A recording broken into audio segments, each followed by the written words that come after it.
다 같이 사도신경으로 신앙 고백하시겠습니다. 전능하사 천지를 만드신 하나님 아버지를 내가 믿사오며 그 외아들 우리 주 예수 그리스도를 믿사오니 이는 성령으로 잉태하사 동정녀 마리아에게 나시고 본디오 빌라도에게 고난을 받으사 십자가에 못 박혀 죽으시고 장사한 지 사흘 만에 죽은 자 가운데서 다시 살아나시며 하늘에 오르사 전능하신 하나님 우편에 앉아 계시다가 저리로서 산자와 죽은 자를 심판하러 오시리라. 성령을 믿사오며 거룩한 공회와 성도가 서로 교통하는 것과 죄를 사하여 주시는 것과 몸이 다시 사는 것과 영원히 사는 것을 믿사옵나이다. 아멘. 다 같이 찬송가 300장 함께 부르시겠습니다.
오늘 우리에게 주신 하나님의 말씀은 사도행전 22장 30절로 23장 11절입니다. 우리 다 같이 한 목소리로 읽겠습니다. 이튿날 천부장은 유대인들이 무슨 일로 그를 고발하는지 진상을 알고자 하여 그 결박을 풀고 명하여 제사장들과 온 공회를 모으고 바울을 데리고 내려가서 그들 앞에 세우니라. 바울이 공회를 주목하여 이르되, 여러분 형제들아, 오늘까지 나는 범사의 양심을 따라 하나님을 섬겼노라 하거늘, 대제사장 아나니아가 바울 곁에 서 있는 사람들에게 그 입을 치라 명하니, 바울이 이르되, 회칠한다미여 하나님이 너를 치시리로다. 내가 나를 율법대로 심판한다고 앉아서 율법을 어기고 나를 치라 하느냐 하니, 곁에 선 사람들이 말하되, 하나님의 대제사장을 내가 욕하느냐? 바울이 이르되, 형제들아, 나는 그가 대제사장인 줄 알지 못하였노라. 기록하였으되 너의 백성의 관리를 비방하지 말라 하였느니라 하더라. 바울이 그중 일부는 사두개인이요 다른 일부는 바리새인인 줄 알고 공회에서 외쳐 이르되, 여러분 형제들아, 나는 바리새인이요 또 바리새인의 아들이라. 죽은 자의 소망 곧 부활로 말미암아 내가 신문을 받노라. 그 말을 한즉 바리새인과 사두개인 사이에 다툼이 생겨 무리가 나누어지니, 이는 사두개인은 부활도 없고 천사도 없고 영도 없다 하고 바리새인은 다 있다 함이라. 크게 떠들새 바리새인 편에서 몇 서기관이 일어나 다투어 이르되, 우리가 이 사람을 보니 악한 것이 없도다. 혹 영이나 혹 천사가 그에게 말하였으면 어찌하겠느냐 하여 큰 분쟁이 생기니, 천부장은 바울이 그들에게 찢겨질까 하여 군인을 명하여 내려가 무리 가운데서 빼앗아 가지고 영내로 들어가라 하니라. 그날 밤에 주께서 바울 곁에 서서 이르시되, 담대하라. 내가 예루살렘에서 나의 일을 증언한 것 같이 로마에서도 증언하여야 하리라 하시니라. 아멘.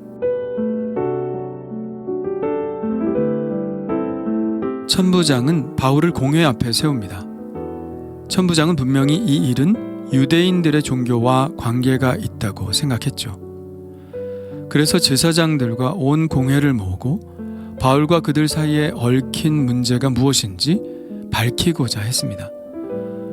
공회 앞에 선 바울은 입을 떼죠. 여러분 형제들아, 오늘까지 나는 범사의 양심을 따라 하나님을 섬겼노라. 바울의 이 말 첫마디부터 대제사장의 심기를 건드렸나 봅니다. 대제사장 아나니아는 곧바로 바울 옆에 있는 사람들에게 소리를 지르죠. 그 입을 치라. 당시 대제사장은 아나니아였습니다. 예수님 당시의 대제사장은 안나스와 가야바였죠. 그때로부터 세월이 많이 흘렀습니다. 앞서 이야기했던 바와 같이 지금은 주후 57년입니다. 아나니아는 주후 48년에서 59년 사이에 대제사장이었죠. 대제사장이 자기의 말을 기다려주지 않고 바울을 치라고 하자 바울은 즉각적으로 반응합니다. 그는 대제사장 아나니아에게 단호하게 말하죠. 회칠한다며 하나님이 너를 치시리로다. 내가 나를 율법대로 심판한다고 앉아서 율법을 어기고 나를 치라 하느냐? 바울은 대제사장에게 회칠한담이라고 하죠. 예수님은 바리새인들에게 회칠한 무덤이라고 말씀하셨는데 바울이 이 예수님의 비유를 잘못 인용한 걸까요? 아니요, 그렇지 않습니다. 회칠한 담은 에스겔의 예언에 나오는 말이죠. 에스겔은 하나님을 섬긴다고 하는 거짓 선지자들의 거짓 예언에 대해서 그들을 회칠한 담이라고 말했습니다. 그리고 그 회칠한 담, 즉 겉만 번지르르 하나 거짓된 담은 튼튼하지 못하여 무너져 버리고 말 것이라고 경고했죠. 그러므로 나 주 여호와가 말하노라. 내가 분노하여 폭풍을 퍼붓고 내가 진노하여 폭우를 내리고 분노하여 큰 우박 덩어리로 무너뜨리리라. 회칠한 담을 내가 이렇게 허물어서 땅에 넘어뜨리고 그 기초를 드러낼 것이라. 담이 무너진즉 너희가 그 가운데에서 망하리니 나를 여호와인 줄 알리라. 바울이 지금 회칠한 담이라고 말하며 하나님이 너를 치시리로다 라고 말한 것은 그 말을 한 대제사장에게 이 에스겔의 예언을 상기시킨 것이죠. 바울이 대제사장 아나니아를 곧 무너질 거짓 선지자에 비유한 것은 그의 위선 때문입니다. 바울이 말했듯이 그는 율법의 수호자인 척하지만 결국 그의 판단으로 인하여 그것이 거짓인 것이 드러났죠. 율법이 보장하는 바는 정확한 판결을 내리기 전에는 죄인에게 어떠한 위해도 가하지 않는 것입니다. 율법은 이것을 보장하고 있죠. 2-3명의 증인도 필요했고요. 그런데 지금 아나니아는 말 한마디로 바울을 정죄하고 그에게 위해를 가하려고 한 것입니다. 그러니 그가 율법을 지킨다고 하지만 실상은 율법을 어기고 있는 것이죠. 바울의 입장에서 볼 때 이것은 비판받아 마땅합니다. 율법을 지킨다고 하는 사람들은 어떤 상황에서도 율법에 저촉되게 행동해서는 안 되는 것이죠. 이 행동으로 아나니아의 율법 수호는 거짓으로 판명된 것입니다. 결국 이 바울의 말은 후에 현실이 되죠. 사실 아나니아는 유대의 관례에 따라 대제사장으로 뽑힌 사람이 아닙니다. 로마가 자기들의 말을 잘 듣는 사람으로 대제사장을 세울 때 세워진 사람이죠. 지금 본문으로부터 9년 후에 예루살렘에서는 반로마 봉기가 일어납니다. 바로 소위 1차 유대전쟁이 시작된 것이죠. 그때 로마의 앞잡이로 몰린 아나니아는 그 죄목으로 열심당원들에 의해 살해를 당합니다. 하나님의 사람의 말 한마디가 이렇게 무게가 있는 것인지 놀라울 따름입니다. 바울이 이렇게 말하자 곁에 섰던 사람이 바울에게 말합니다. 하나님의 대제사장을 내가 욕하느냐? 그러자 바울은 이렇게 말하죠. 형제들아, 나는 그가 대제사장인 줄 알지 못하였노라. 기록하였으되 너의 백성의 관리를 비방하지 말라 하였느니라. 바울은 모세의 율법을 인용하며 자신의 태도를 바로잡죠. 이 말씀은 출애굽기 22장 28절에 나오는 율법의 말씀입니다. 너는 재판장을 모독하지 말며 백성의 지도자를 저주하지 말지니라. 바울이 이렇게 대답하므로 우리는 누가 진정한 율법의 수호자인지를 알 수 있게 되었죠. 대제사장 아나니아는 자신이 율법의 수호자라고 말하는 자였지만 실제로는 율법을 어기고 있었고, 바울은 율법의 파괴자라는 오명을 쓰고 있었지만 실상은 바울이야말로 율법을 잘 지키고 있는 사람이었다는 것이 드러나게 됩니다. 누가 하나님의 말씀에 순종하는 자인가요? 바울이 이토록 하나님의 말씀을 잘 따르려고 하는 자라면 그가 전하는 복음이야말로 정말 하나님의 말씀에 따른 것이 아닐까요? 이것이 바로 바울의 진정성이고 복음이 참이라는 것을 증명하는 것이죠. 바울은 계속해서 말을 이어갑니다. 이렇게 말합니다. 여러분 형제들아, 나는 바리새인이요 또 바리새인의 아들이라. 죽은 자의 소망 곧 부활로 말미암아 내가 신문을 받노라. 이것은 사실이면서도 굉장히 영리한 발언입니다. 지금 공회 안에는 바리새인들도 있고 사두개인들도 있습니다. 바리새인들과 사두개인들, 이 두 부류의 사람들을 예수님은 다 비판을 하셨고 그중 바리새인에 대해서 좀 더 비판을 하셨죠. 하지만 사실 이것은 예수님이 바리새인들에게 더 애정을 가지고 계셨기 때문입니다. 그리고 예수님을 따른 사람들 중에서도 사두개인은 없었지만 바리새인은 많이 있었죠. 둘을 놓고 보면 예수님은 바리새인 쪽에 더 가까웠습니다. 예수님이 사두개인들에 대해서 별로 비판을 하지 않으신 것은 아예 언급할 가치가 없어서였을 것입니다. 그런데 바울이 이렇게 말한 것은 바리새인과 사두개인들 사이에 있는 분명한 차이가 있다는 것을 알았기 때문입니다. 바리새인들은 죽은 자의 부활을 믿고 천사의 존재도 믿었지만 사두개인들은 죽은 자의 부활도 천사의 존재도 영의 존재도 믿지 않았죠. 이 땅의 삶이 끝이라고 믿었습니다. 그래서 바리새인들은 민중 속으로 들어가 율법을 가르치며 그 나라에 대한 꿈을 꾸었지만 사두개인들은 이 세상의 삶이 끝이니 탐욕스럽게 세상의 주의를 탐하는 사람들이 되어 높은 자리는 모두 사두개인들이 차지하게 되었습니다. 이 둘 사이에 있는 차이를 안 바울은 죽은 자의 소망, 곧 부활 때문에 자기가 신문을 받는다고 말하며 두 계파 사이의 논쟁을 유발한 것이죠. 물론 바울이 이렇게 말한 것은 논쟁을 유발하기 위한 의도만은 아니었습니다.